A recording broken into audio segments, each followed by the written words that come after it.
देखोनी वाळीचा निजबळा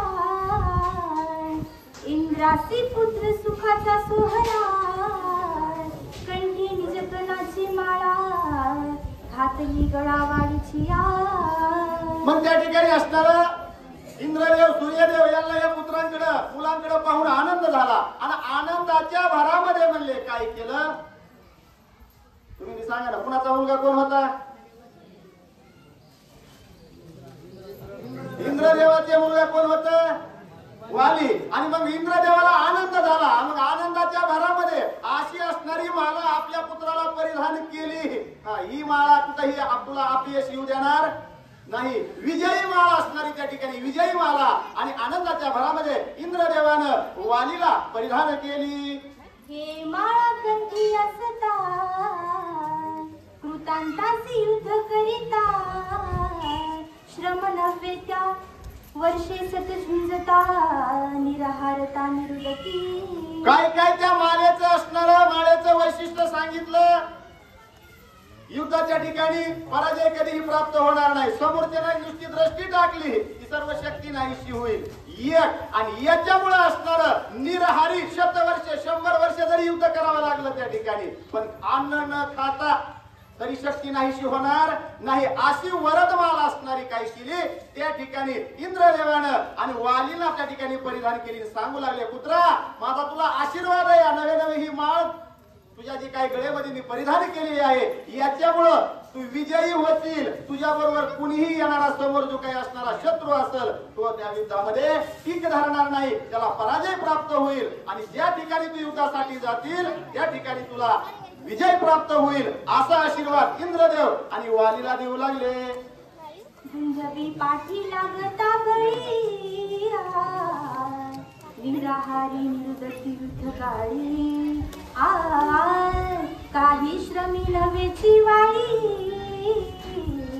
ते जवळी माळा होती तीच असणारी माळ या वालीच्या गळामध्ये परिधान केलेली होती जवळ होती म्हणून निराहारी असताना किती जरी युद्ध केलं तरी वालीला त्या ठिकाणी श्रम होत नव्हतं कष्ट होत नव्हतं पण ही मूळ कथा सर्व असणारे हनुमानजी प्रभू रामचंद्राला सांगत होते की ऐका म्हणले रामा या वालीचा सुग्रीवाचा जन्म कसा झाला एक असणारी खुई काढून दिली एक असणारा प्रश्न उपस्थित केला प्रभू रामचंद्रानं ते सर्व सविस्तर कथन हनुमानजीला सांगावं लागलं म्हणून जन्मापासून सांगू लागले ते कुणाचे मुलं आहेत यांचा जन्म एवढी संभव कसा झाला कशामुळे झाला काय अवस्थेत झाला आणि यांना काय काय वरदान प्राप्त झालं हे वालीचं आणि सुग्रीवाचं जन्म कथन मुळापासून हनुमानजी प्रभू रामचंद्राला सांगतात हे माळा असता कंठेसी युद्ध करिता महाबळ्यासी कदापजयो न विचासी वरद माळेसी सदा विजयी वरद माळेसी सदा विजयी या वरदानाच्या माळेमुळे वाली सदा विजयी सारखा असताना तुम्हाला विजय प्राप्त होणार आहे म्हणून किती जरी तुम्ही असताना त्या ठिकाणी काय केलं वैर्याबरोबर असणारं शत्रू बरोबर असणारं झुंज दिली युद्ध केलं तरी त्या ठिकाणी श्रम होणार नाही आणि प्रत्येक ठिकाणी ही गळ्यामध्ये माळा असताना पराजय येऊ शकणार नाही स्वप्नातही असताना त्या ठिकाणी तुमचा पराजय होणार नाही अशी ही वरदानाची माळ आहे म्हणून त्या ठिकाणी हे सर्व असणार या माळेचं महत्व किंवा ही वरदमाला जी काही आहे याची महती वालीला आणि सांगू लागले वाळी सुग्रीव समान बळी माळा बळे अधिक वाळी युद्ध करिता रणकल्लोळी सुग्रीवासी तैसा जाणी हो आणि मग त्याच्यामुळे म्हणले शक्तीने असणारे समान बळी होते वाली आणि सुग्रीवजी परंतु त्या ठिकाणी एका या वरदमालेमुळे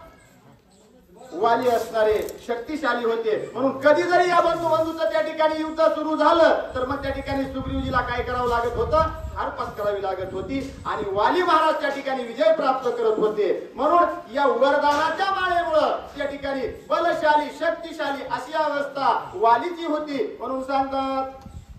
स्वयं युद्ध करिता देखा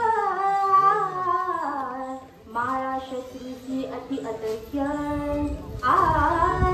जो जो युद्धा ये सन्मुख तो तो नक होय वरद माळे आणि तो विनवो वाचन. वरद माळे आशुला ताई मुंडे. जो असणारा म्हणजे चारपुरी. शत्रू त्या ठिकाणी वाली पुढचं बरोबर